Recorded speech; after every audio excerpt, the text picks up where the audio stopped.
കോടഞ്ചേരി വലിയ കൊല്ലിയിലാണ്. ഇവിടെ ഈ സാജു ജോൺ എന്ന് പറയുന്ന ഒരാൾ രോഗത്തിൻ്റെ ചികിത്സയ്ക്ക് വേണ്ടി ഈ സ്വന്തം വീടും സ്ഥലവും മറ്റൊരാൾക്ക് എഴുതി കൊടുക്കുന്നു. ഏകദേശം 17 ലക്ഷം രൂപയ്ക്കാണ് 24 സെൻറ്റ് സ്ഥലം മറ്റൊരാൾക്ക് എഴുതി കൊടുക്കുന്നു. എന്നാൽ ഇതിൽ 17 ലക്ഷം രൂപയ്ക്ക് ഉറപ്പിച്ച സ്ഥലം 4 ലക്ഷം മാത്രം കൊടുക്കുകയും പിന്നീട് ഈ പണം തിരികെ നൽകാതെ പറ്റിച്ചു എന്നാണ് പരാതിയുള്ളത്. ഇപ്പോൾ പലതവണയായി നിരന്തരം ആവശ്യപ്പെട്ടിട്ടും പണം നൽകിയില്ല. ഇത് കൂടാതെ തന്നെ തിരിച്ചു നൽകാനും തയ്യാറായില്ല. ഇതിന് പിന്നാലെയാണ് CPM-ന്റെ നേതൃത്വത്തിൽ ഇപ്പോൾ ഈ വീട്ടുകാരെ വീണ്ടും തിരിച്ച് വീട്ടിലേക്ക് കയറ്റി താമസിപ്പിക്കാനുള്ള നടപടികളിലേക്ക് കടക്കുന്നത്. CPM പ്രവർത്തകരാണ് നമ്മുടെ കൂടെയുള്ളത്. എന്തായിരുന്നു സംഭവിച്ചത്? അതായത് ഇദ്ദേഹത്തിൻ്റെ സ്ഥലം ഈ പറഞ്ഞ മാതിരി കച്ചവടം ചെയ്തതിന് ശേഷം ആ കച്ചവടം ചെയ്ത ആളല്ല രജിസ്ട്രേഷന് വന്നത്. രജിസ്ട്രേഷന് വന്ന വേറൊരാൾ, ആ ആളുടെ രജിസ്റ്റർ ഒരു 10 ദിവസം കഴിഞ്ഞ് വേറൊരാളുടെ പേരിലേക്ക് രജിസ്റ്റർ ചെയ്ത് കൊടുത്തു. ഇതിപ്പോ ആർക്കായിരുന്നു ഇവര് സ്ഥലം എഴുതി കൊടുത്തിട്ടുള്ളത്? കൊടുത്തത് സവാദ് എന്ന് പറഞ്ഞ ആൾക്കാണ് കൊടുത്തത്. ഇദ്ദേഹം എന്താ ചെയ്തതെന്ന് ചോദിച്ചു കഴിഞ്ഞാൽ, ഇദ്ദേഹത്തിൻ്റെ ആരോഗ്യസ്ഥിതി മോശമായി വന്നപ്പോൾ ഇദ്ദേഹം ഒരു 4 ലക്ഷം റുപ്യ വാങ്ങി ബാക്കി ഇന്ന പോലെ തരാമെന്നുള്ള വിശ്വാസത്തിൻ്റെ പുറത്താണ് കൊടുക്കുന്നത്.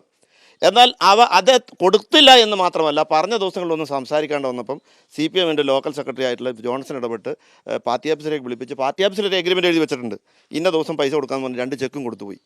ആ ചെക്കും കൊടുത്തു പോയിട്ട് പിന്നെ ഇവൻ ഫോൺ വിളിച്ചാൽ എടുക്കില്ല. അങ്ങനെ ഇതുമായി ബന്ധപ്പെട്ട് മൂന്നാമത് എടുത്ത കക്ഷിയായി ഞങ്ങൾ ബന്ധപ്പെട്ടപ്പോൾ ഞങ്ങൾ എടുത്താന്ന് പറഞ്ഞു. അപ്പോൾ ഞങ്ങൾ ചോദിച്ചു, നിങ്ങൾ എങ്ങനെ ഈ 10 ദിവസത്തിനുള്ളിൽ എടുത്ത് എത്രയ്ക്കാണ്? 28 ലക്ഷത്തിനാന്ന് പറഞ്ഞു. 17 ലക്ഷം രൂപയുടെ സാധനം 28 ലക്ഷം രൂപയ്ക്ക് എടുത്താന്ന് പറയുമ്പോൾ തന്നെ കള്ളത്തരം ഉണ്ടല്ലോ അവിടെ. കാരണം ഇവിടെ ഇതിന് കിട്ടുന്ന ഒരു മാർക്കറ്റ് വാല്യൂ നമുക്കറിയാം. ഇത് പരിശോധിക്കുമ്പോൾ എന്താണെന്ന് വെച്ചാൽ ഇവർ പലരെയും ഇങ്ങനെ പറ്റിച്ചിട്ടുണ്ട്. പറ്റിക്കുക മാത്രമല്ല, ഇപ്പോൾ ഈ ഇദ്ദേഹത്തിന് കൊടുത്തിട്ടുള്ള നമ്മുടെ ഈ ഇദ്ദേഹത്തിന് ഇവിടെയുള്ള നമ്മുടെ തങ്കന് കൊടുത്തിട്ടുള്ള ഈ വീടിൻ്റെ എഗ്രിമെൻറ്റ് തന്നെ കള്ള എഗ്രിമെൻറ്റാണ്. താമസിക്കാൻ വേണ്ടി വാടക എഗ്രിമെൻറ്റ് കൊടുത്ത്, അത് യഥാർത്ഥ ആളുടെ പേരിലുള്ളതല്ല, വേറെ ഒരാളുടെ എഗ്രിമെൻറ്റ് കൊടുത്തിരിക്കുക. അങ്ങനെ പറ്റിച്ച് ഇവിടെ കുഴപ്പമുണ്ടാക്കാനുള്ള ശ്രമം നടത്തി പലരെയും പറ്റിക്കുന്നുണ്ട്. ഇങ്ങനെ അസുഖം പിടിച്ച് കിടക്കുന്നതും ദുരിതബാധിതരായുള്ള ആളുകളെ പറ്റിച്ച നിരവധി വിഷയങ്ങൾ ഈ നാട്ടിലുണ്ട്. അപ്പോഴാണ് ഞങ്ങൾ ഇടപെടണമെന്ന് തീരുമാനിച്ചത്. ഇത്ര വിഷയത്തിൽ ആരെങ്കിലും ഇടപെടണ്ടേ? അങ്ങനെ ഞങ്ങൾ ഇടപെട്ടു. ഈ ഇടപെട്ടതിൻ്റെ പശ്ചാത്തലത്തിലാണ് ഞങ്ങൾ ഈ വീട്ടിൽ കയറ്റി താമസിപ്പിക്കാൻ ഞങ്ങൾ തീരുമാനിച്ചത്. അതുമായി ഞങ്ങൾ മുന്നോട്ട് പോകാനാണ് നാട്ടുകാരും ഇവിടെയുള്ള എല്ലാവരും സംഘടിപ്പിച്ച്, ഇവിടെ രാഷ്ട്രീയം മാത്രമല്ല എല്ലാവരും സംഘടിപ്പിച്ചിട്ടാണ് ഞങ്ങൾ ഈ രൂപത്തിൽ കൈകാര്യം ചെയ്യുന്നത്. ഇതിൽ നിങ്ങളിപ്പോൾ ഈ കൈമാറിയ ആളുമായിട്ട്, അതായത് സവാദുമായിട്ട് സംസാരിച്ചിരുന്നു. സവാദ് നമ്മുടെ CPM-ൻ്റെ പാർട്ടി ഓഫീസിൽ വന്നിരുന്നു. അവരൊരു പുതിയ എഗ്രിമെൻറ്റ് തയ്യാറാക്കി സവാദിൻ്റെ പേരിലുള്ള 13 ലക്ഷം രൂപയുടെ ചെക്ക് തന്നുപോയി. നമ്മളോട് പറഞ്ഞതിൻ്റെ അടിസ്ഥാനത്തിൽ കഴിഞ്ഞ മാസം 25-ാം തീയതി കൂടി ഇടപാട് തീർന്നു പോകേണ്ടതാണ്. അതിന് മുമ്പത്തെ 25-ാം തീയതി പകുതി പൈസ 6 ലക്ഷം രൂപ, കഴിഞ്ഞ 25-ന് 6 ലക്ഷം രൂപ, 20-ലായിരുന്നു ധാരണ. കഴിഞ്ഞതിന് മുമ്പത്തെ മാസത്തെ 25-ാം തീയതിയും പൈസ തന്നില്ല, കഴിഞ്ഞ അവധിക്കും പൈസ തന്നില്ല. വിളിക്കുന്ന സന്ദർഭത്തിലെല്ലാം പൈസ റെഡിയായി വരികയാണ്, ഉടനെ വരും എന്നുള്ള രൂപത്തിൽ ഇങ്ങനെ പറഞ്ഞുകൊണ്ടിരുന്നു. അവസാനം ഇത് പറഞ്ഞ് പറ്റിക്കുന്ന രൂപത്തിലേക്കാണ് കാര്യങ്ങൾ പോയിക്കൊണ്ടിരിക്കുന്നത്. ഇയാളുടെ അവസ്ഥ വളരെ ശോചനീയാവസ്ഥയിലേക്ക് വരികയാണ്, രോഗാവസ്ഥ മൂർജിച്ച് വരികയാണ്. അങ്ങനെയെല്ലാം വന്നു കഴിഞ്ഞപ്പോൾ ഇവരുടെ ഈ വാക്ക് കേട്ട് മുമ്പോട്ട് പോയി കഴിഞ്ഞാൽ ഇയാൾക്ക് നീതി ലഭിക്കില്ല എന്ന് കണ്ടതിൻ്റെ അടിസ്ഥാനത്തിലാണ് ഈ കുടുംബത്തെ സഹായിക്കുന്നതിന് വേണ്ടിയിട്ട് പാർട്ടി എന്ന നിലയിലും നാട്ടുകാരെന്ന നിലയിലും ഇവിടെ കൊണ്ട് താമസിപ്പിക്കുന്നതിന് വേണ്ടി തീരുമാനിച്ചിട്ടുള്ളത്. അതാണ് ഇവർക്ക് വീട്ടിൽ ആരൊക്കെയാണ്? ഈ വീട്ടിൽ 2 പെൺകുട്ടികളാണ്, 6-7 പഠിക്കുന്ന 2 പെൺകുട്ടികൾ. ഇയാളുടെ ഭാര്യ ഗൾഫിൽ ഏതോ വീട്ടു ജോലിക്ക് പോയി പണി നിൽക്കുകയാണ്. പുള്ളി ഇവിടെ മറ്റുള്ള കൃഷിപ്പണി അങ്ങനെയുള്ള പണികളുടെ അടുത്തായിരുന്നു ഇയാൾ താമസിച്ചുകൊണ്ടിരുന്നത്. ഏതായാലും ഈ കച്ചവടത്തിന് ശേഷമാണ് ഈ രൂപത്തിലേക്ക് ഇയാൾ രോഗാവസ്ഥ മൂർജിച്ച് പോയ ഒരവസ്ഥ വന്നിട്ടുള്ളത്. ഈ കച്ചവടത്തിന് ശേഷമാണ്. അതിന് മുമ്പ് വരെ അത്യാവശ്യം പണിയെടുത്ത് നടന്നിട്ടുള്ള ആളാണ്. ഈ രോഗരൂപത്തിലാകുന്ന വേണ്ടിയിട്ട് എന്തെങ്കിലും ചെയ്തിട്ടുണ്ടോ എന്ന് പോലും സംശയമാണ്. എന്ന് പറഞ്ഞാൽ ആ രൂപത്തിൽ ഇവരെന്തും ചെയ്യാൻ വേണ്ടി തയ്യാറാകുന്ന ആളുകളാണ്. ഇപ്പോൾ സവാദ് സ്ഥലം കച്ചവടം ചെയ്തു, സവാദിൻ്റെ പേരിലല്ല രജിസ്റ്റർ ചെയ്ത് വാങ്ങിയിട്ടുള്ളത്, വേറെ ആളുടെ പേരിലേക്ക് രജിസ്റ്റർ ചെയ്യിപ്പിച്ചു. ജനുവരി 1-ന് രജിസ്റ്റർ ചെയ്യിപ്പിച്ചിട്ട് ജനുവരി 28-ാം തീയതി വീണ്ടും അത് തിരിച്ച് രജിസ്റ്റർ ചെയ്യുകയാണ്. 10-20 ദിവസത്തിനും ഇടയ്ക്ക് 2 രജിസ്റ്റർ നടക്കുകയാണ്. അപ്പോൾ കൈമറിഞ്ഞ് പോയി എന്നുള്ള രീതിയിലേക്ക് ആക്കി പറ്റിച്ച് പോകാമെന്നുള്ള കാഴ്ചപ്പാടിൻ്റെ അടിസ്ഥാനത്തിലാണ് ഉള്ളത്. അതിന് ഇവിടെയുള്ള ആളുകളുണ്ട്, പുതുപ്പാടിയുള്ള ആളുകളുണ്ട്, മുക്കത്തുള്ളവരുണ്ട്, കൊടുവള്ളിയിലുണ്ട്. ഇവരൊരു കോക്കസായിട്ട് പ്രവർത്തിക്കുകയാണ്. ഇത് ആദ്യത്തെ സംഭവമല്ല, ഇത് പല പ്രദേശങ്ങളിൽ നടന്നുകൊണ്ടിരിക്കുകയാണ്. റിയൽ എസ്റ്റേറ്റ് മാഫിയയുടെ ഇടപെടൽ. അതെ, റിയൽ എസ്റ്റേറ്റ് മാഫിയ തന്നെയാണ്. ഞങ്ങൾ അന്വേഷിച്ചപ്പോൾ ഇവർ ഇത്തരം നിലപാട് പലയിടത്തും നടത്തിയിട്ടുണ്ട്, പലയിടത്തും പ്രശ്നങ്ങളും ഉണ്ടായിട്ടുണ്ട്. ഇന്നലെ ഒരു അടിയും പിടുത്തുണ്ടായി, അത് മെമ്പർ പറയും, ബഹുമാനപ്പെട്ട മെമ്പർ അറിയാവുന്ന വിഷയം. റിയൽ എസ്റ്റേറ്റ് കൊള്ളക്കാരെന്ന് പറയാൻ വേണ്ടി കഴിയുള്ളൂ, റിയൽ എസ്റ്റേറ്റ് കച്ചവടക്കാരെന്ന് പറയാൻ വേണ്ടി കൊള്ളക്കാരെന്ന് പറയും.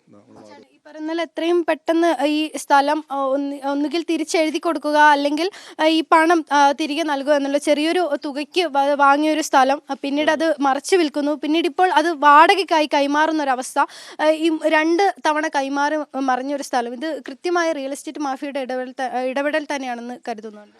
ഇത് ഒരു വലിയ കൊള്ളസംഘമാണ് ഈ മാഫിയയിൽ ഇവിടെ പ്രവർത്തിക്കുന്നത്.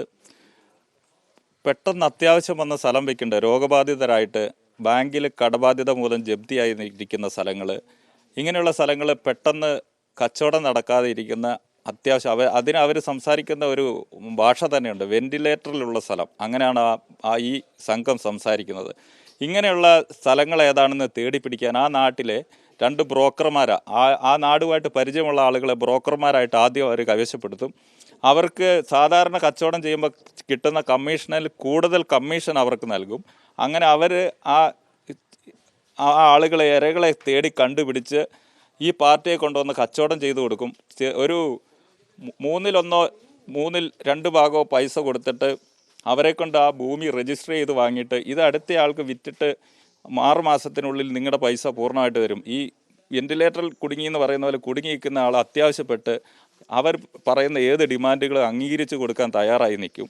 അങ്ങനെ ആ വാങ്ങിയ സ്ഥലം അവരുടെ ഈ ഗ്യാങ്ങിൽപ്പെട്ട ഒരാൾക്ക് തന്നെ എത്രയും പെട്ടെന്ന് അവർ മറിച്ച് രജിസ്റ്റർ ചെയ്ത് കൊടുക്കുകയും 2-3 ആളുകളെ കൊണ്ട് അവർ രജിസ്റ്റർ ചെയ്ത് ഈ ഭൂമി മറ്റൊരു ആളുടെ പേരിലേക്ക് ആക്കും. അപ്പോൾ ഈ വിറ്റ ആൾക്ക് അവരോട് ചോദിക്കാൻ ഒരു നിയമ നടപടിയില്ലാത്ത സ്ഥിതിയിലേക്ക് അവരാക്കി വെക്കുകയാണ്. ഈ സവാദ് എന്ന് പറയുന്ന ഒരാൾ മാത്രമാണ് ഇതിന് പിന്നിലുള്ളത്? സവാദ്, മുരളി, റഷീദ്, അങ്ങനെ 3-4 പേരുകൾ ഈ നാട്ടിൽ ഇതിൻ്റെ ഏജന്റായിട്ട് ഒരു ജോൺസൺ, പിന്നെ